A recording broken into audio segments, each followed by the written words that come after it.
उनका अपहरण किया इसने। अपहरण में 3 दिन इसने कैद करके रखा अपने घर में, कार्यालय में।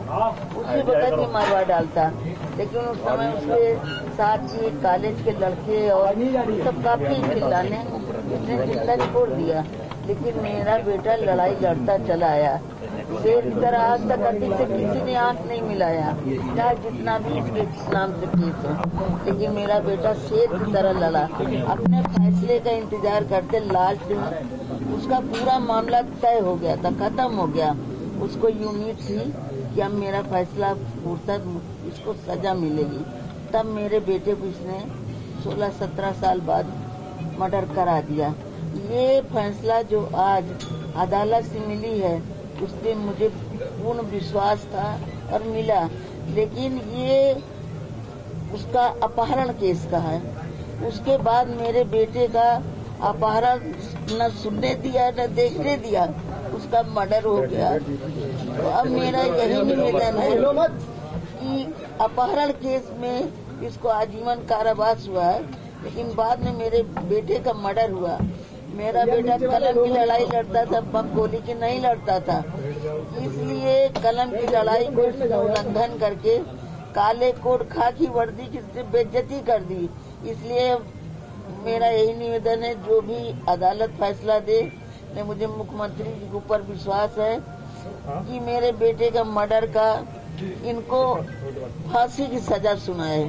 ये तो मेरे बेटे का अपहरण का केस था, लेकिन मेरे बेटे का मर्डर हो गया। साथ में 2 मेरे उनके सुरक्षा कर्मी थे। तो बताइए, जब इन्होंने काली कोट और खाकी वर्दी का इज्जत नहीं किया, उनको मार डाली, उनके वर्दी पे कीचड़ मारा, तो आगे ये हम पब्लिक को क्या छोड़ेंगे।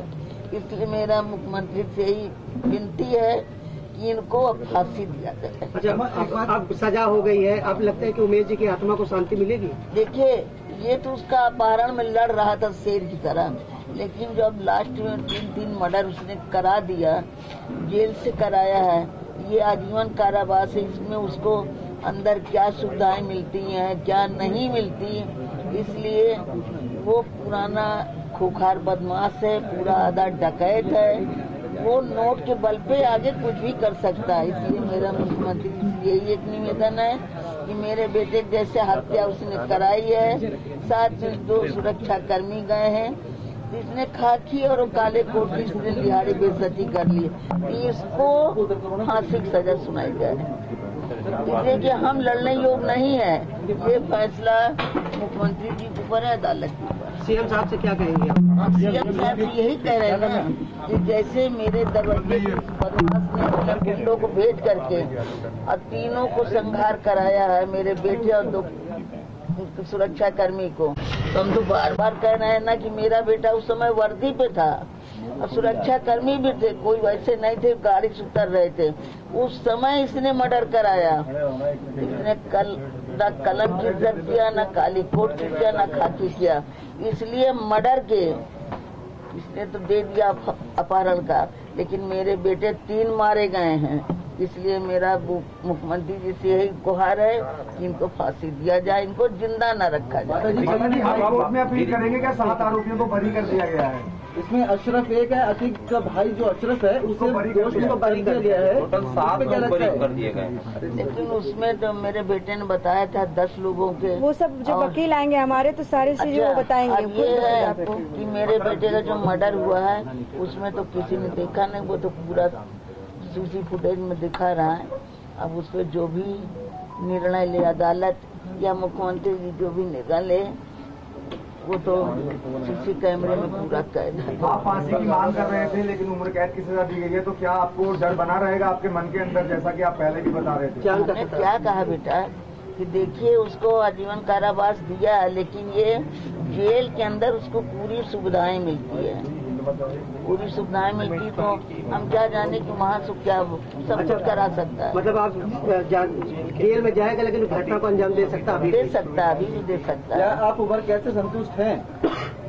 सजा मिली उससे संतुष्ट? जज ने जो जजमेंट किया है वो ठीक है, मैं उनकी बातों का विरोध नहीं करूंगी। उन्होंने जो कि मेरे आदमी का अपहरण केस था, इस वजह से वो जो जजमेंट दिया उन्होंने वो ठीक किया है। लेकिन मैं अब जो है माननीय मुख्यमंत्री जी से निवेदन करूंगी, क्योंकि वो मेरे पिता समान है, मैं अकेले हूँ, मेरे साथ कोई लड़ने वाला नहीं है। मैं उन्हीं से याचना करूंगी कि उस आदमी को, उसके पूरे परिवार को, चाहे अतीक हो, चाहे अशरफ हो, चाहे उसका लड़का हो, चाहे कोई भी हो, जब तक उनको खत्म नहीं किया जाएगा तब तक ये आतंक चलता रहेगा। एक सवाल हो रहा है, ये किडनैपिंग वाला मामला था और इसमें जो अतीक का भाई अशरफ है वो भी आरोपी था, लेकिन वो दोष मुक्त हो चुका है। तो उस मामले को लेकर आप क्या कहेंगे, क्योंकि इसमें दोनों पे एक ही धारा के तहत केस दर्ज किया गया था, लेकिन अशरफ दोष मुक्त हुआ। मेरे वकील आ करके इसका जजमेंट बताएंगे कि क्या उस अशरफ के साथ क्या हुआ है, क्या नहीं हुआ है, ये मुझे जानकारी नहीं है। ठीक, आगे वाली कोर्ट में भी अपील करने की बात सामने आएगी? हाँ बिल्कुल आएगी। हाईकोर्ट? जी बिल्कुल, मैं अपने आदमी का जो इन्होंने हत्या कराया है, मैं इसके आगे भी इसके सिलसिले को करूंगी, जरूर करूंगी। माता जी एक सवाल, जो लड़ाई आपके पति लड़ रहे थे उस लड़ाई को आप आगे लड़ेंगी, आप ये कह रहे हैं? बिल्कुल लड़ूंगी, क्योंकि मुझे न्याय चाहिए, आतंक नहीं चाहिए। आतंक का मतलब है कि फिर आप भी हो सकते हैं, मैं भी हो सकती हूँ, अगला कोई और भी हो सकता है। मैं इसलिए चाह रही हूँ कि उसका आतंक खत्म हो, चाहे जैसे भी खत्म हो। अब आपको अपनी परिवार के ऊपर भी चिंता है, कहीं जिस तरह से आपके पति का मर्डर कराया, कहीं आपके ऊपर, आपके घर वालों के ऊपर हमला ना हो? जी बिल्कुल हो सकता है, इसीलिए तो मैं कह रही हूँ ना कि जड़ से खत्म करना जरूरी है। ये आदमी रहना नहीं चाहिए, चाहे जैसे भी है। न्यायपालिका ने न्याय दिया है, मैं उनके न्याय का सम्मान करती हूँ, और लेकिन मैं इस मुख्यमंत्री जी से निवेदन करूंगी कि इन्हें चाहे जैसे भी हो, इनको कारावास दिया गया है, नहीं मिलते हैं, ये कारावास में भी घटना कर सकते हैं। इस वजह से मैं ये चाहूंगी कि मुख्यमंत्री जी इन्हें खत्म करें, चाहे जो जाए। ये नहीं रहना चाहिए, अशरफ अतीक अहमद नहीं रहना चाहिए, चाहे जैसे भी हो। गाड़ी पलटवाने की मांग कर रही हैं आप? मैं गाड़ी पलटने की मांग नहीं कर रही हूँ, मैं चाहे ये कह रही हूँ कि वो चाहे दंड जैसे भी दे, जिस तरह से देना चाहे, वो उनके ऊपर है, और मैं फांसी की ही मांग करूंगी उनसे। फांसी तो कोर्ट देगा? कोर्ट देगा, सरकार देगी, जो भी होगा जजमेंट यही सब है, न्यायपालिका हो चाहे शासन प्रशासन हो। Thank you. अब यही करने हम लोग छोटा एक करके वो तो दिया दे दिया भैया,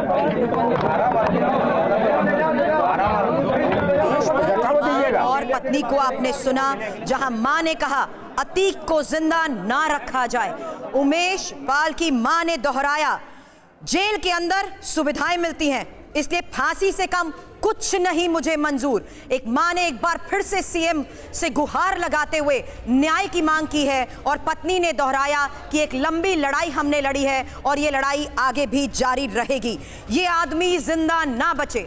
अतीक अहमद को लेकर उमेश पाल के परिवार ने फांसी की मांग दोहराई है।